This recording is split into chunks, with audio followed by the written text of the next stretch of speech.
Smagu ir vėl susitikti Šiaulių valstybinėje kolegijoje su šitiek daug jaunųjų robotų kūrėjų, kurie ne tik kuria, konstruoja, bet ir programuoja robotus. Šiemet daugiau nei 260 robotų užsiregistravo, kad susirinktų 15 rungčių. Labai smagu juos visus čia matyti pas mus Šiaulių valstybinėje kolegijoje.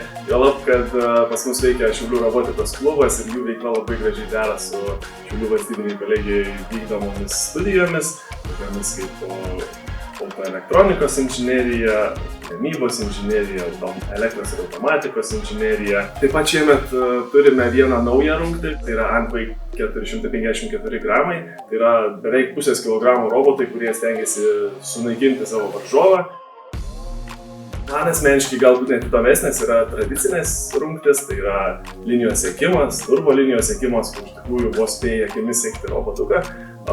Mini sumo visą laiką daug labai emocijų sukelia dalyviams, nes robotai, autonominiai robotai rungiasi tarpusavį ir tai, kaip tu jį paleisi, kaip tu jį paruoši, kaip tu jį suprogramavai ir kaip tu nustatei taktikas, kurias jis naudos, nuo to priklauso tavo sėkmė arba nesėkmė.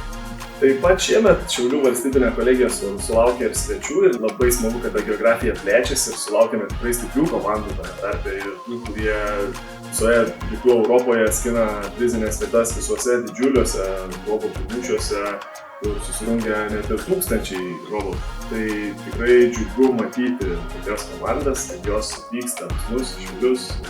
Tai tikrai parodo, kad mes esame įdomus ir kad Šiaulių robotikos klubo robotai tikrai yra lygiaverčiai varžovai ir gali kartu rungtis su stipriausiamis komandomis.